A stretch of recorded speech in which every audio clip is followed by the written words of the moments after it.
The Builders Middle Ages, a simple Euro-style type of game in which you are playing the role of a guild of builders in the Middle Ages. You're hiring people, you're starting projects, you're investing money to build buildings and get more money, etc, etc, etc. Pretty much most of the staples of Eurogaming, including the medieval element. You're building cathedrals, it doesn't get any more Euro than that.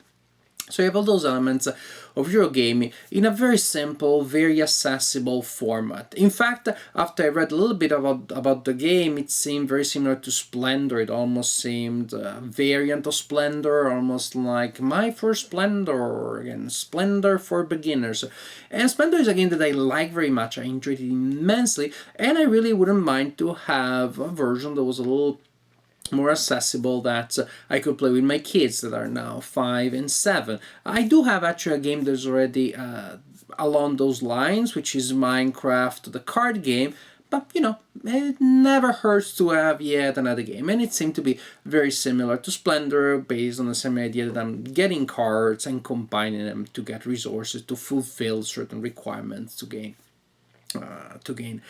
money, to gain points, etc, etc, etc. So Builders, the Middle Ages, seem to be again Splendor for beginners, also with a more attractive, with a more interesting art, especially if you're playing the game with young players. And there are people here, the art is more colorful, it's just more immediately appealing to young players. So this is why I was interested in the game. In this video I'm gonna give you a general idea about the Builders Middle Ages, and then I'm gonna tell you about what I think about the game and how it worked in my family when I played it with my 2 kids. So let's take a closer look about the Builders Middle Ages. Setup for the game is extremely simple. You shuffle together this deck of buildings and then you place 5 face up in a row. Then you assign each player a card representing an apprentice. You give them randomly because these apprentices are slightly different from one another. And then you shuffle all the remaining workers, some of which may be remaining apprentices that have been left over. And after you shuffle them, you place 5 of them in a row too. Then you assign each player a gold coin and 5 silver coin. 5 silver coins equal 1 gold coin and vice versa. So how does the game work? It's extremely simple. During the game you will acquire building projects, you will acquire workers, and then you'll pay your workers to go to work on your buildings. When you complete a building, you score victory points, you gain money, and you continue like this until a player has reached 17 victory points. At that point, that triggers the end of the game. Players may still take turns until everybody has taken the same number of turns, and at that point you determine who the winner is. Now you have each round 3 free actions. You may take extra actions by paying coins, 5 coins for each extra action that you want to take. With those actions, well, a simple action is to take any one worker and put it in your play area. As simple as that. For another action, you can take any one of those projects and put it in your play area. Again, quite simple. A very important action, possibly the main action in the game, is to send your workers to work. And to do so, you need to pay them money. You need to pay them money. The amount printed in the top left corner of each worker is how much money you need to pay to send them from wherever they're in your play area to the area right next to one of your projects. So for example, to place that worker there, or there, or there, I need to spend 5 coins. And each worker will produce a number of icons of a certain color and a certain type, which will go against the number and type of icons that you have here. Basically, to complete a building, you need to provide all of the icons that are on the building. And yes, it may look a little bit confusing because I believe that the cards weren't cut right. As you can see on the edge of a card what was supposed to be the edge of the next card. So that's slightly annoying, but the game remains pretty playable. It's just a little visually busy there, which probably shouldn't. So to complete that building, I need a total of 4 bricks. a total of 2 wooden planks, a 0 that masonry or architecture, and 2 tiles. So if after a couple of turns, after sending multiple workers, have this configuration here, which is in fact 4 here, 2 here, I can meet or exceed, doesn't matter. So 4 here, at least 2 here, here I don't need to add anything, and then I have at least 2 there, then I completed that building. So when I have a total number of workers there, or total number of resources produced by the workers, I completed the project, I get that amount of money, and I flip the card face up to indicate the number of victory points. What you see here is simply a reminder, or I should say an announcement of how much the card is worth when the building is completed.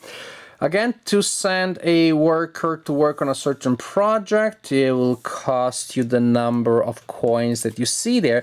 It also costs actions. Here is a very important thing. To send a worker to a project, it only costs 1 action if that is the first worker that you're sending there on that project this turn.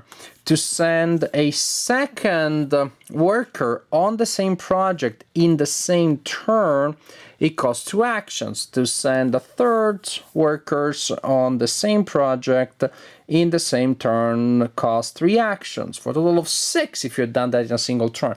So that means you spend a lot of money to pay your workers and a lot of coins to buy the extra actions. So sometimes it could be a good idea to have multiple projects going at the same time, and sometimes, yes, it is good to invest in a project, send in all the extra people that you need to complete it, score it, get the money, and so on and so forth. But this is the general idea, really. Actions are used to get projects, to get workers, to send workers to work on your projects, and also to get coins. Sometimes you'll be short on cash, and so you can spend an action to take a single coin, 2 actions together to get 3 coins, and 3 actions to get 6 coins. Continue like this, spending actions, get projects, get workers, send them to work until a player has scored a total of 17 points. At the point, again, you trigger the end of the game. When everybody has taken the same number of turns, you count victory points, which will be produced by the victory points on the buildings. Also at that point, each 10 coins that you have, 10 total credits that you have will be worth a single point. So that will give you a bunch of extra points at the end. When you total all those points, the player with the highest total at the end of the game is the winner of the game. What can I say? Sometimes I'm wrong, sometimes I'm right, and my hunch turned out to be right this time. It did feel similar to Splendor enough that I could, see some similarities there, and I could like it for the same reason that I like Splendor, while at the same time, this game still felt different enough, so it didn't feel like a clone, and felt simpler and more attractive than Splendor, and therefore more suitable to play with young players. It may be a simple thing, but the fact that here you see the workers, you see the illustration of the workers creates a much stronger psychological connection when you're playing the game with kids. It makes it much easier for them to identify, to take the design seriously. They know people, they understand what a person does, they understand what it means to make a deal with somebody, as simple as that, to convince somebody to come with you, and now they're in your net of connections, but then you're asking them to do something for you, and then you give them something in return. It's something that is very simple for kids to understand, and it just is much easier than in Splendor. He has these generic cards about a landscape, about a place where you're getting those gems, and it all has to do with those combinations of gems. Much harder for young players to connect with. My daughters enjoyed it. Well, my daughter Amelia enjoyed it, who is now 7, enjoyed it as the game, just enjoyed the design, the process of getting people, etc, etc.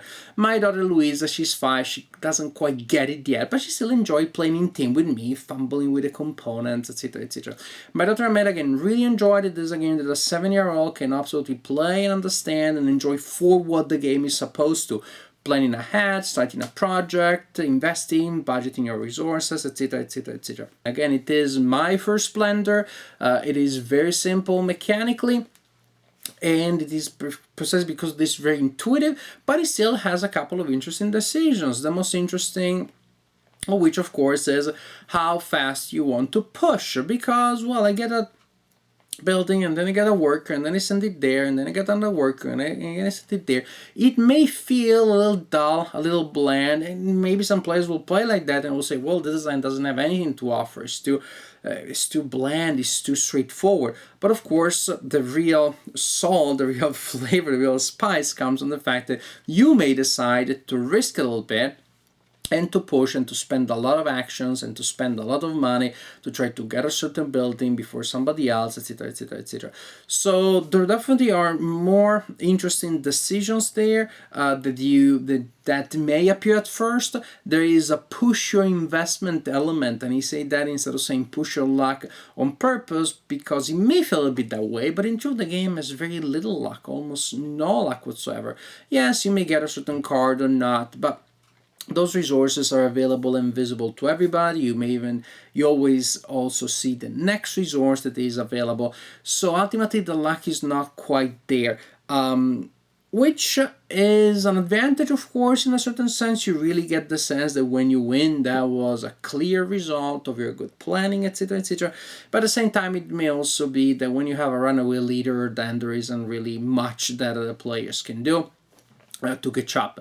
If you are a couple of turns behind and that player is almost going to complete the building and you realize it's going to take you 3 turns and the opponent is going to finish the game this turn, there's just no swing of luck. There's no ganging up against the leader. In this case, in this sense, it really feels like a multiplayer solo, which again is not necessarily a bad thing, especially if you're playing with young players that may not like the sort of direct confrontation, especially as a play with your spouse game, because I know that in many families you have one gamer partner and a non-hardcore gaming spouse, and very often the non-hardcore gaming spouse does not like confrontation, prefers more like a thing like, I'm doing my thing, you do your thing, let's see who scores the most points, does not like that idea of like bashing each other directly.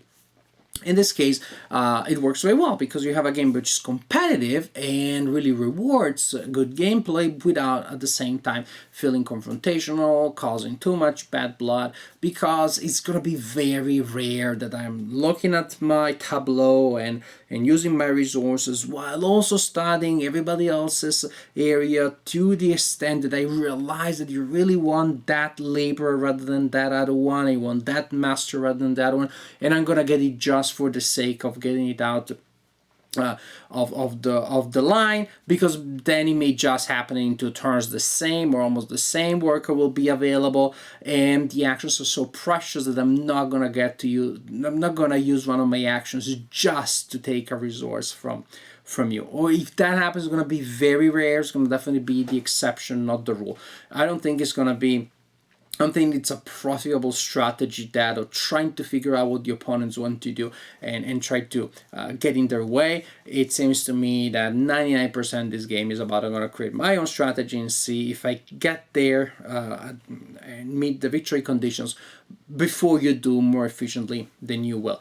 In that sense, the game really feels like a multiplayer solo, which to me is neither a plus nor a minus, and in particular in a game that I'm gonna play with my spouse and or with my kids tends to be a plus, because that target audience, emotionally speaking, does not enjoy a direct, brutal, vicious confrontation as much as, for example, when I play with my group of adult gaming friends. In general, the Builders Middle Ages is very simple, fun filler, one that you could use as a gateway game, definitely playable by non-regular gamers, playable with your kids, fun, enjoyable, nice art, solid game design. The lack of luck may be a minus in some groups, as it makes it hard to catch up when you fall behind, but then the game is fairly quick, then you just start the game again and play it again. Definitely, in general, Very, very good game. Also, it comes in a nice tin, and the price is very affordable. I bought it in my friendly local game store for less than $20. I already played enough times that if I weren't going to play it ever again, I think I already got my money back, but the worth of my money back. The investment was already worth it. On top of that, I believe that I'm actually going to play it quite a bit. I'm going to Italy soon with my family. I'm definitely are bringing this game with us because it's small, portable. My daughters, especially my 7-year-old, really like it. So this is definitely a game that's going to see a lot of table time soon, and maybe even in the future. In general, a very pleasant game.